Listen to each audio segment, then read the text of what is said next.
Hi, welcome back to my channel. My name is Olu Kanola, and on my channel, you can find everything from finance, property, investing, and personal development. In this video, I wanted to talk about pensions. Pensions is a great way to build wealth, and a lot of my friends always ask me questions around pensions. What do pensions mean? Where should I invest my pensions? Should I even have a pension? So I thought it would be a good idea just to do a basic video explaining what pensions are and some of the key elements of a pension.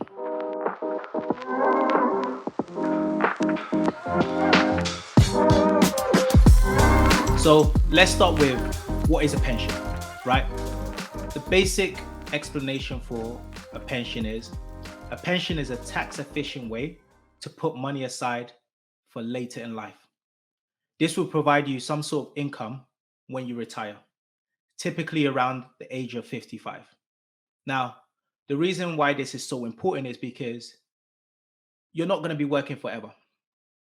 The older you get, the likelihood that you will be laid off, the likelihood you won't have the energy or capability to continue working at the pace you're doing whilst you're young. So, what you want to do is put money aside for later on in life so that you have some form of income to rely on, to live on, and to enjoy life. There's a few areas I want to discuss. I'm going to quickly discuss the different types of pensions, free money, growing your pension, and taking money outside of your pension. Now, when you think about pensions, there's really two types of pensions. You've got your workplace pension and you've got a personal pension. So, starting off with a workplace pension, typically within your workplace, there's two types of pensions that you have, something called a defined benefit and a defined contribution. So, going into the detail of a defined benefit, a defined benefit is a promise of some sort of guaranteed future income. So these are typically found in public sector work. So if you're a police officer, work in the NHS, fire service, teachers, you contribute something to your pension. They take money out of your salary, and you're guaranteed some sort of future income. That could be £1,000 a month, £2,000 a month. Now, these types of pensions are not readily available or out there in the market. Um, the more common sort of pension that you see nowadays is defined contribution. So, as the name says, you contribute a portion of your salary to that pension. In most cases, your employer will match a certain percentage. And with that, you build up a pot. So, you build up a pot of money. With that money, you can then invest it in different funds, in different asset types. And then over time, those investments will increase and grow. So the difference between a defined benefit and a defined contribution is with a defined benefit, you know what your future income is going to be based on your years of service, how much you contribute. You know what that's going to be because it's guaranteed. A defined contribution, you're able to predict what your pot is, so how much you contribute, how much your employer matches, but you don't really know what your future income is going to be because that's based on your investments. Depending on which assets you invest in, it can go up significantly, it can stay flat, or it could potentially go down. So that's the difference between a workplace pension.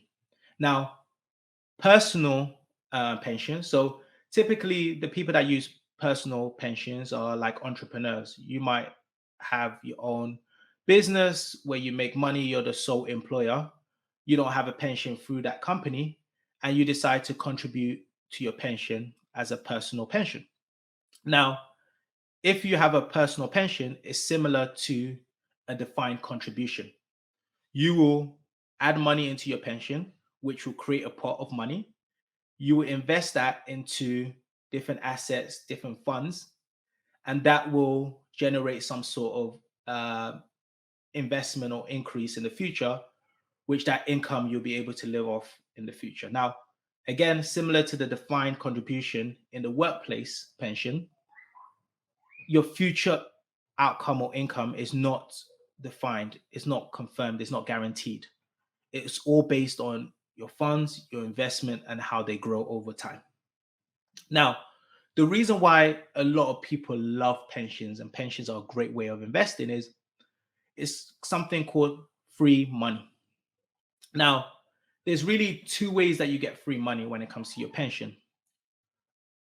A lot of employers, where you have a defined contribution, will match up to a certain percentage.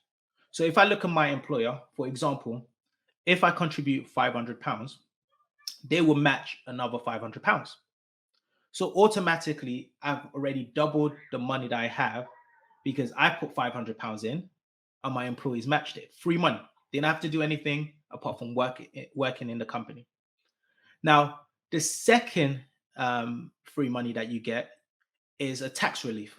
So the government incentivizes people to save for the future and their retirement. So if you put money into your pension, so let's say, for example, you contribute £100, right? Now, what will happen is if you were taking that out of your salary, typically you'll pay tax. So really out of that £100, assuming you pay a 20% tax, you would only take home £80. Now, by putting it into your pension, what happens in that case is the £100 goes directly in there. So you don't have to pay any taxes on it as you contribute into your pension. So you get a tax relief by putting money into your pension. And then depending on your employer, most employers have a matching scheme. You also get free money from your employer. So I don't understand why you wouldn't want free money. Like if I was to tell you, hey, give me £80, I'll give you £20. Only caveat to that is you can't spend it onto your future or in the future when you retire, you're going to take that. Same as if I tell you, hey, give me £500 and I'm going to give you another £500. The only caveat to that is you can only spend that in the future. Why wouldn't you take it? It's free money. Now, investing in your pension means that you have to have a long-term mindset, right? Delaying current gratification for future gains, right?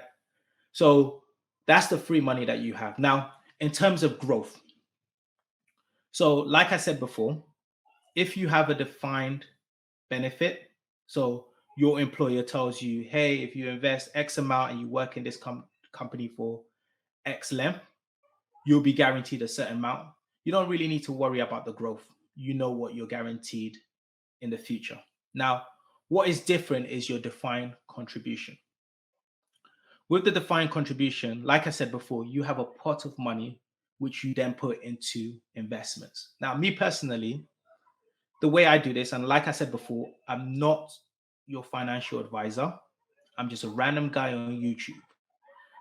The point of this video is just to give a basic understanding into pensions and not for you to copy my investments or try to replicate my investment advice. I recommend for you to speak to a financial advisor if you want to find more information. But for me personally, whilst I'm still young, I invest into the S&P 500. S&P 500 is an index which contains 500 top US companies. The reason why I do that is because I follow institutional money. Most institutional money and institutional companies invest in the index and in the S&P 500. In my mind, there's low risk if you're planning to invest in 10, 20 years. Because if the S&P 500 goes to zero, we've got bigger problems than retirement or money. Something like end of the world scenario must have happened for it to go to zero, right? And because a lot of wealth is built in the stock market, I decided that at a young age, instead of putting my money into cash, into bonds, into property in terms of investing in my pension, I'm going to put it in the stock market and see that grow over time. Now, if I look at historical data, the stock market, the S&P 500 has returned around 7 to 10% annually. So that's a good growth if you consider that. The second reason why I love pensions as a tool for building wealth is compounding. Compounding is the eighth wonder of the world. Unfortunately, people always disrupt their money. And what I mean about that is you start saving, you start investing, a life emergency might happen, so you pull money out. You start to live a more lavish lifestyle, so you say, hey, I don't really have that much to invest. And then you start tampering and touching your investment. By putting it away in a pension, you put it away, you speak to a financial advisor, make sure you're invested in the right funds. And then 20, 30 years later, you'll be surprised at the returns in which you have. I've got one pension where I looked at it and it's doubled in the space of 7 years? And I'm like, wow, the only smart thing I did was not touch it. It's not difficult. So that's why, for me, I think pensions is one of the many fundamental ways of building wealth. So, what I advise you to do is log into your pensions. Log into your pensions and understand what funds you're invested in. Understand the risk dynamic of those investments. And then speak to a financial advisor to see where and what does it make sense for you to invest in based on how close you are to retirement, how young you are, what's your time horizon before you touch the money or take the money out. Now, the last thing we want to discuss is how do you take money out of your pension? So currently the retirement age in the UK is 55 years old. Now, with your defined benefit, like I said before, so defined benefit is the one that your employer tells you what you're guaranteed at the age of retirement. When you reach retirement, you will just receive that income. It will feel like a salary every single month, like you were used to getting. Now, if you have a defined contribution, the first thing that you get is you get 25% tax free. Again, another great benefit. So let's assume that you had a pension pot of 1 million. You'll be able to take out 250K tax free. Don't have to worry about it. Now, the remaining amount, you've got two options. You can either give that to an insurance company who will give you a guaranteed amount on a monthly basis for a fixed period of time. You could agree with them, hey, for 20 years, I want to be able to get £3,000 a month. Depending on how much you have, the insurance company will be able to come up with some sort of agreement and give you a guaranteed income for whatever period of time is agreed. And if you were to pass away within that agreement, you can pass that to your spouse. The other element that you have is something called drawdown. The way you could do this is on an annual basis, you can decide, hey, I'm going to draw down 4% of my investment pot. Now, the good thing about drawdowns is, let's assume you're drawing down 4%. So again, £1 million, I've taken out 250K tax-free. With the rest, the 750K, if I was to draw down 4%, that's around 30K a year, which will come into my account. If I still got that investment in the S&P 500, which on an annual basis should return more than 4%. Again, not guaranteed, but if I look at historical data, it's returned more than 4%. As I'm reducing and drawing down from my investment, the growth is catching back up, which is then not really reducing my principal 750K. So it's a smart way of being able to draw down, continue to grow, draw down, continue to grow to a place where that principal amount can stay at 750K or continue going up. And then if you pass away, you're able to pass that on to your spouse, to your kids. It's just a great way of growing wealth. So I hope this video has been really helpful. If you have any questions, feel free to put in the comment section. And look forward to our next topic. Take care and God bless.